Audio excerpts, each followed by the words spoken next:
En el caso del Prestige, un petrolero monocasco liberiano con bandera de las Bahamas, fue el 13 de noviembre de 2002. En plena tempestad, el barco, cargado con 77.000 toneladas de crudo, sufre una vía de agua frente a las costas de Galicia, en el noroeste de España. El 19 de noviembre, a las 8 de la mañana, el Prestige se parte en dos y se hunde, arrastrando 20.000 toneladas de crudo a 4.000 metros de profundidad en el Océano Atlántico. El 20 de abril de 2010, la plataforma petrolífera Deepwater Horizon, situada en aguas del Golfo de México, a unos 66 kilómetros de las costas de Luisiana, en Estados Unidos, sufrió una explosión que dejó 11 trabajadores muertos y que se convirtió en el peor desastre ambiental en la historia de Estados Unidos y en el peor derrame accidental de petróleo en el mundo. Se tardaron 87 días en sellar definitivamente el pozo Macondo, desde donde salían sin control más de 50.000 barriles de crudo diarios. En total se calcula que unos 795 millones de litros fueron derramados en el mar. Esa cantidad de petróleo se extendió por unos 149.000 kilómetros cuadrados del Golfo, más área que todo el estado de Luisiana, donde se originó el derrame y que fue uno de los más afectados. El petróleo llegó a más de 2.000 kilómetros de costa en 5 estados del sur del país. Una amplia marea negra se abre paso entre las aguas azul turquesa. La mancha proviene de un carguero encallado. El buque comercial japonés que transportaba 4.000 toneladas de combustible quedó varado en los arrecifes hace 2 semanas, pero fue solo hace unos días cuando se detectó una fuga a medida que las fuertes olas golpeaban la embarcación. Las difíciles condiciones climáticas han obstaculizado las operaciones de salvamento y los esfuerzos para bombear el petróleo restante fuera del buque.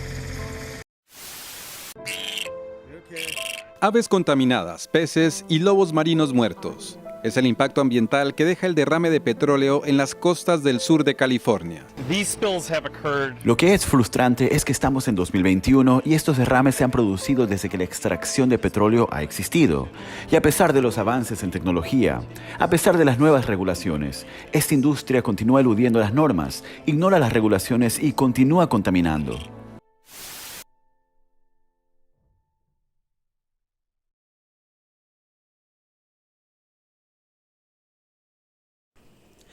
¿Qué es una marea negra? Bueno, como sabemos, se denomina marea negra a toda la masa oleosa que se crea cuando se produce un derrame de hidrocarburos en el medio marino.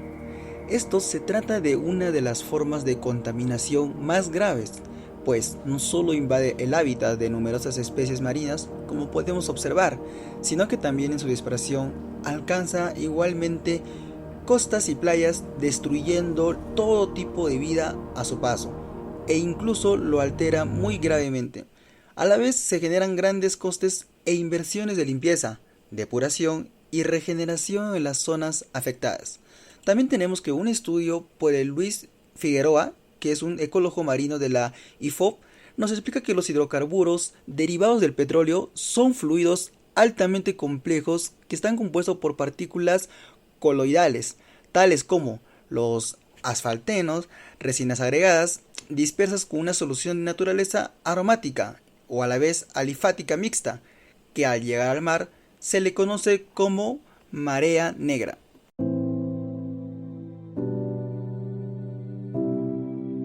Las mareas negras están causadas principalmente por la liberación de petróleo en medio de accidentes de barcos petroleros. Estos barcos muchas veces transportan cantidades tan extremas como 500 toneladas de petróleo de un país a otro a lo largo del océano.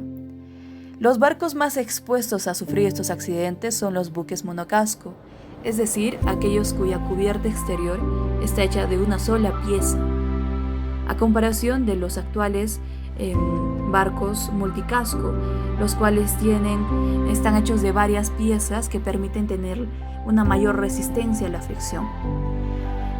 Por más que hay legislaciones actuales como el Reglamento sobre Transporte de Fuel Pesado de la Unión Europea, estos prohíben la navegación de estos por aguas comunitarias, más no en zonas abiertas, en el océano abierto, entonces por lo tanto el riesgo sigue latente.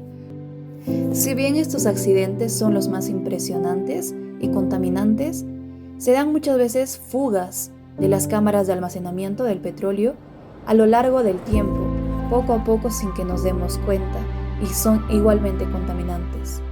Otras veces también se da la contaminación por el mismo operación de mantenimiento de los barcos, en el que los trabajadores limpian las cámaras con el agua del mar y liberan todas esas sustancias tóxicas sin ningún tratamiento.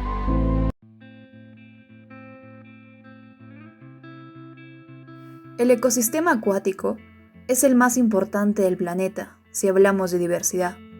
Los océanos albergan un promedio de 250.000 especies, bases de la cadena trófica. Un derrame de petróleo afecta a cada uno de esos seres vivos, comenzando por el fitoplancton, los cuales son los mayores productores de oxígeno del mundo, sustancia de la cual dependemos todos. De ahí siguen los peces, comenzando de los más débiles y pequeños, llegando a los mamíferos acuáticos más bellos e importantes. El impacto ecológico que genera un derrame de petróleo varía según la zona. Los derrames en las aguas profundas son limitados y más fáciles de limpiar, ya que el petróleo se vuelve más denso, se hunde y las bacterias lo destruyen. Pero en una costa rocosa o playa puede tener un impacto significativo y lleva hasta un año para que las olas lo puedan limpiar.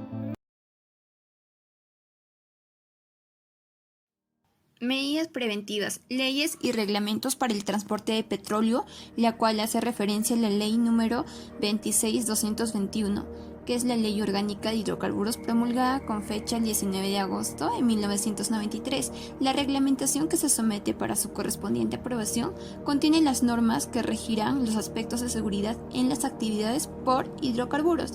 Esta contiene las normas generales aplicables al transporte de hidrocarburos por ductos, que se determinan las normas requeridas para la operación de seguridad en el manejo de hidrocarburos, líquidos o gaseosos. Buques de doble casco. Es la barrera de separación doble a lo largo de toda la eslora de carga entre los tanques de carga y el mar. Medidas correctivas. Tenemos barreras flotantes de contención para acercar el vertido, que son eficaces con aguas en calma y vertidos reducidos. Recogida por succión, ya sea mediante bombas de aspiración, agentes de hundimiento como arcillas o cenizas que lo depositen en el fondo. Barreras químicas que utilizan geles para recoger el crudo y se aplican en el mar abierto. Una de las técnicas más eficaces para contrarrestar un vertido de petróleo es la biorremediación. La biorremediación es el método más eficaz y ecológico que se basa en la siembra de poblaciones bacterianas junto a un sustrato inerte y que degradan selectivamente los hidrocarburos al emplearlos en su metabolismo.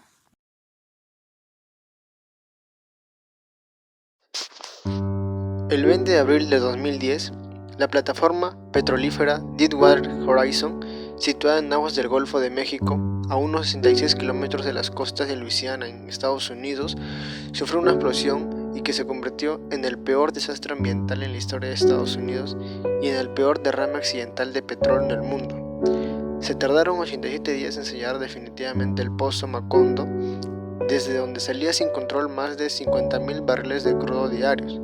En total se calcula que unos 795 millones de litros fueron derramados en el mar. Esta cantidad de petróleo se extendió por unos 149.000 kilómetros cuadrados del Golfo, más área que todo el estado de Luisiana, donde se originó el derrame y que fue uno de los más afectados. Pero más allá del impacto económico que dejó este accidente, está el impacto ambiental que este desastre tuvo en el Golfo de México. El torrente de petróleo que emanaba del pozo afectó una gran variedad de ecosistemas. Según un estudio hecho por Oceana, una organización que aboga por la conservación de los océanos, miles de animales murieron. Entre ellos están cientos de miles de aves marinas, billones de larvas y peces invertebrados, más de 170.000 tortugas marinas, decenas de delfines y ballenas, además de millones de ostras. Cuanto a ecosistemas marinos, se estima que unos 1.100 kilómetros de humedales se llenaron de petróleo crudo, y en los lugares más afectados se vio una reducción en la cobertura de plantas de un 53%. En este estudio también se revelaron que ha habido un descenso de entre el 30 y el 40% de biodiversidad en las zonas submarinas cercanas al pozo. y varios investigadores estiman que el ecosistema del fondo marino tardará entre 50 y 100 años en recuperarse.